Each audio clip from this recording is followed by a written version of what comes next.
আসসালামু আলাইকুম। এখন শুনবেন সংবাদ শিরোনাম। এখানে যাত্রাবাড়িতে নিহতের বিষয়ে গণশুনানি। প্রাথমিকভাবে এই এলাকায় কমপক্ষে ৮৫ জনকে হত্যার প্রমাণ মিলেছে জানিয়েছেন চিফ প্রসিকিউটর। ঢাকার চারপাশে নৌপথ সচলের উদ্যোগ, নদীগুলোকে দূষণমুক্ত করার নির্দেশ প্রধানমন্ত্রীর। ৪২৪টি জায়গায় এই সরাসরিভাবে হাঁটলে বিএনপিকেও আওয়ামী লীগের পরিণতি ভোগ করতে মন্তব্য জামায়াতের আমিরের। দেশি বিদেশি ষড়যন্ত্রের ব্যাপারে গ্যাস সংকটে নাকাল নগরবাসী, জ্বলছে না রান্নার চুলা, ফিলিং স্টেশনে যানবাহনের দীর্ঘ লাইন, শিল্প কলকারখানায় ব্যাহত উৎপাদন।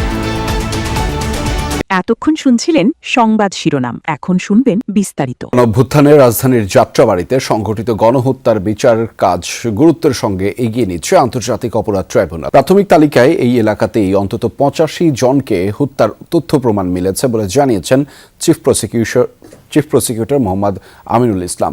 দুপুরে রাজধানীর যাত্রাবাড়িতে নিহতদের পরিবার ও আহতদের নিয়ে আয়োজিত এক গণশুনানিতে এই তথ্য জানিয়েছেন তিনি। স্বজনহারাদের দাবি, দ্রুত বিচার নিশ্চিত করে দৃষ্টান্তমূলক শাস্তি দিতে হবে দোষীদের। গণশুনানিতে অংশ নেন জুলাইয়ের ঘটনায় ক্ষতিগ্রস্ত পরিবারগুলো।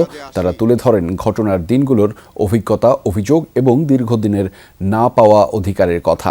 জুলাই গণঅভ্যুত্থানে যাত্রাবাড়ি হত্যাকাণ্ডের মামলাকে সবচেয়ে বেশি গুরুত্ব দিয়ে দ্রুততম সময়ের মধ্যে এই মামলার বিচার কাজ শেষ করা হবে বলেও জানিয়েছেন চিফ প্রসিকিউটর। আমি চিফ প্রসিকিউশনের পক্ষ থেকে আপনাদের কাছে আমি ওয়াদা করে যেতে চাই যে আপনাদের প্রত্যেকটি পরিবার যারা শহীদ হয়েছেন, আহত হয়েছেন, প্রত্যেক পরিবারের বিচার ইনশাল্লাহ নিশ্চিত করা হবে। আপনারা একটু দয়া করে আমাদেরকে এই তথ্য প্রমাণ দিয়ে, সাক্ষ্য দিয়ে আমাদের এই বিচার কাজটাকে, এই তদন্ত কাজটাকে আপনারা ত্বরান্বিত করুন। জুলাই গণঅভ্যুত্থানের চেতনাকে ধারণ করে বৈষম্যহীন ও সাম্যের বাংলাদেশ গড়ার আহ্বান জানিয়েছেন প্রধানমন্ত্রীর উপদেষ্টা মাহদি আমিন।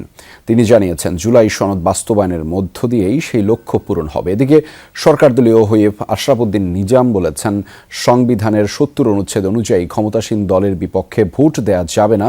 এ নিয়ে বহু বিতর্ক থাকলেও এত বছরেও এর কোনো পরিবর্তন হয়নি। রাজধানীর বিয়াম অডিটোরিয়ামে ফোর্ড কনক্লেভ অন জুলাই রেভলিউশনের অনুষ্ঠানে মাহদি আমিন বলেন, ক্ষমতার সঙ্গে সম্পর্ক নেই এমন সাধারণ মানুষই অধিকার আদায় জুলাই আন্দোলনে অংশ নিয়েছিলেন। তিনি বলেন, শহীদদের স্বপ্নের সাম্যের বাংলাদেশ গড়তে সরকার কাজ করছে এবং বাংলাদেশপন্থী রাজনীতির বিকাশ ঘটাতে হবে। এ সময় তিনি জুলাই সনদ বাস্তবায়নের প্রতিশ্রুতি পুনর্ব্যক্ত করেন। একই অনুষ্ঠানে উপদেষ্টা মুস্তফা সরোয়ার ফারুকী বলেন, জুলাই আন্দোলনের চেতনাকে বিকৃত করার সুযোগ। চারপাশের নদীগুলোর ৪২৪টি স্থানে আবর্জনা ফেলে সরকারের সেবা প্রতিষ্ঠানগুলো।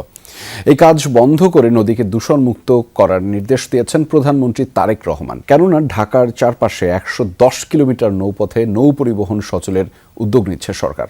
প্রধানমন্ত্রী তারেক রহমানের সভাপতিত্বে ঢাকার চারপাশে বৃত্তাকার নৌপথ উন্নয়ন সংক্রান্ত সভায় এই সিদ্ধান্ত নেওয়া হয়। রাজধানী ঢাকা, বুড়িগঙ্গা, শীতলক্ষা, বালুয়ার, তুরাগ এই ৪ নদী ঘিরে রেখেছে তিলোত্তমা এই নগরকে। ঢাকা চারপাশের এই নদীগুলোতে রয়েছে ১১০ কিলোমিটার বৃত্তাকার নৌপথ, কিন্তু দখল দূষণে সেই পথে এখন অচল অবস্থা। রাজধানী ঢাকার যানজট কমাতে আর বৃত্তাকার এই নৌপথের পরিবেশ সুরক্ষা ও পর্যটন সম্ভাবনাকে কাজে লাগাতে উদ্যোগী হচ্ছে সরকার। সচিবালয়ে মন্ত্রিপরিষদ বিভাগে প্রধানমন্ত্রী তারেক রহমানের সভাপতিত্বে এ নিয়ে অনুষ্ঠিত হয় সমন্বিত বৈঠক। আলোচনা হয় বৃত্তাকার নৌপথ সচলের বিষয়ে।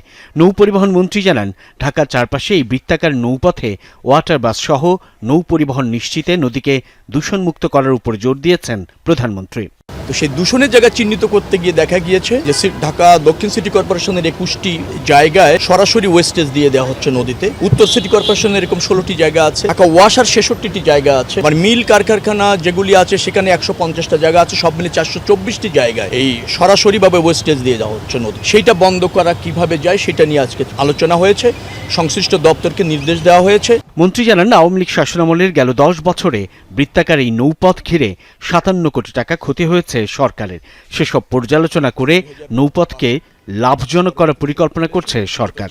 একটা দুটো ব্রিজ আছে যার ফলে চক্রাকারে চলতে পারবে না, যেমন ধরেন টঙ্গী যেটা রেল ব্রিজ, সেই রেল ব্রিজের এখানে গিয়ে চেঞ্জ, আপনি ব্রিজের এ পাশ থেকে ঘুরে আসলো, ওই পাশে এসে যদি কেউ থামে সেটা ক্রস করে পুনরায় বাসে উঠবে। ওইটুকু জায়গায় এই কনসিডারেশনে কোনো বিকল্প নেই। ঢাকা সিটির 2 প্রশাসক জানান, নদীতে আবর্জনা যেন ফেলা না হয়। থাকতে হলে সরকারকে সমালোচনা সহ্য করতে হবে বলে মন্তব্য করেছেন জামায়াত ইসলামের আমির ডক্টর শফিকুর রহমান। সেই সাথে বিগত সরকারের সাথে যুক্ত থাকা অপরাধীদের ছাড় না দেওয়ার হুঁশিয়ারি দিয়েছেন জামায়াত সহ বিভিন্ন দলের শীর্ষ নেতারা। লেবার পার্টির এক আলোচনা সভায় বর্তমান সরকারের কার্যক্রম, স্থানীয় পর্যায়ে চাঁদাবাজি এবং বিভিন্ন প্রশাসনিক সিদ্ধান্তেরও সমালোচনা করেন তারা। জাতীয় প্রেস ক্লাবে বাংলাদেশ লেবার পার্টি আয়োজিত আলোচনা সভায় উপস্থিত ছিলেন বিভিন্ন রাজনৈতিক দলের নেতাকর্মীরা। এ সময় রাষ্ট্র পরিচালনায় সরকারের সমালোচনা করেন বিরোধী দলের নেতারা। যুদ্ধ করব দুইটা হয়, জেলে যাব বা কবরে যাব, কিন্তু কারোর সাথে নেগোশিয়েটও হবে না। সরকারকে স্থানীয় ও বিদেশি ষড়যন্ত্রের ব্যাপারে সজাগ থাকার আহ্বান জানান এলডিপি সভাপতি কর্নেল অলি আহমেদ। কিছু মোসাদের এজেন্ট, কিছু রয়ের এজেন্ট এখন বিরোধী দলীয় নেতাদের সম্বন্ধে বক্তব্য রাখে। আমি তারেক রহমান সাহেবকে অনুরোধ করব, দেরিতে হলো আপনার আশেপাশে যারা আছে তাদেরকে, দূরের কোন লোকের থেকে কোনো বিপদ হয় না, কাছের লোকের থেকে বিপদ হয়। অনুষ্ঠানে প্রধান অতিথির বক্তব্যে জামাতে আমির বলেন, সরকারে যারা দায়িত্বে আছেন তাদের সমালোচনা চলবেই। গণভোটের রায় বাস্তবায়ন নিয়ে নিজেদের দৃঢ় অবস্থান পুনর্ব্যক্ত করেন বিরোধী দলীয় নেতা। যারা দায়িত্বে আছেন তাদের সমালোচনা চলবেই। দায়িত্বে যদি থাকতে চান, সমালোচনা সহ্য করার গুণও আপনাদের। যদি সমালোচনা সহ্য না করে তুষামতকারীকে আপনারা যদি প্রমোট করলে, লালন করে, মনে রাখবেন সেই তুষামতকারীরাই আপনাদেরকে বঙ্গোপসাগরে ডুবে আসা। পুরনো পথে হাঁটলে বিএনপিকেও আওয়ামী লীগের মতো পরিণতি ভোগ করতে হবে বলে মন্তব্য করেন। ৭২-এর সংবিধান দেশকে বিভাজিত করে রেখেছে বলে মন্তব্য করেছেন বিরোধী দলীয় চিফ হুইপ ও জাতীয় নাগরিক পার্টির আহ্বায়ক নাহিদ ইসলাম। দুপুরে চট্টগ্রামে পাহাড়ে জুলাই সমমর্যাদা, সহাবস্থান ও সম্প্রীতি শীর্ষক আলোচনা সভায় তিনি একথা জানিয়েছেন। নাহিদ ইসলাম বলেছেন, বাংলাদেশ প্রশ্নে সবাইকে ঐক্যবদ্ধ থাকতে হবে। গত ৫০ বছরে দেশের রাজনৈতিক দলগুলো জনগণকে ঐক্যবদ্ধ রাখতে ব্যর্থ হয়েছে। বিএনপিও বাংলাদেশকে ঐক্যবদ্ধ রাখতে পারেনি বলে দাবি করেছেন তিনি। পাহাড়ের মানুষের অধিকার। এনজি সরবরাহ কমে যাওয়ায় এক সপ্তাহের বেশি সময় ধরে সারা দেশে তীব্র গ্যাস সংকট চলছে। সকাল থেকে রাজধানীর বিভিন্ন ফিলিং স্টেশনে সিএনজি চালিত যানবাহনের দীর্ঘ লাইন দেখা গেছে। চালকরা জানান, গ্যাস সংকটের প্রভাব পড়েছে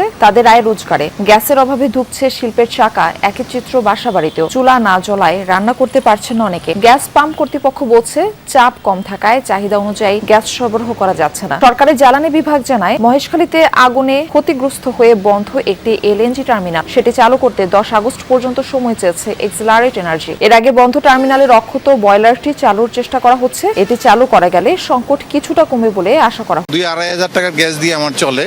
আমার এখন তেল লাগতেছে প্রায় ৭-৮ হাজার টাকা। ঘন্টার পর ঘন্টা সিরিয়ালে আমাদেরকে বসে থাকতে হয়। আসলে আমাদের যে কষ্টটা, এই যে যারা পাঠাও আবার যারা চালায় যে গাড়িগুলো, এদের যে কষ্টটা, এই কষ্ট বোঝার মতো কিন্তু কেউ নাই। এইভাবে হয়রানি প্রতিটা দিন 4 ঘন্টা সময় মানুষের বেকার পাম্পে যাইতেছে।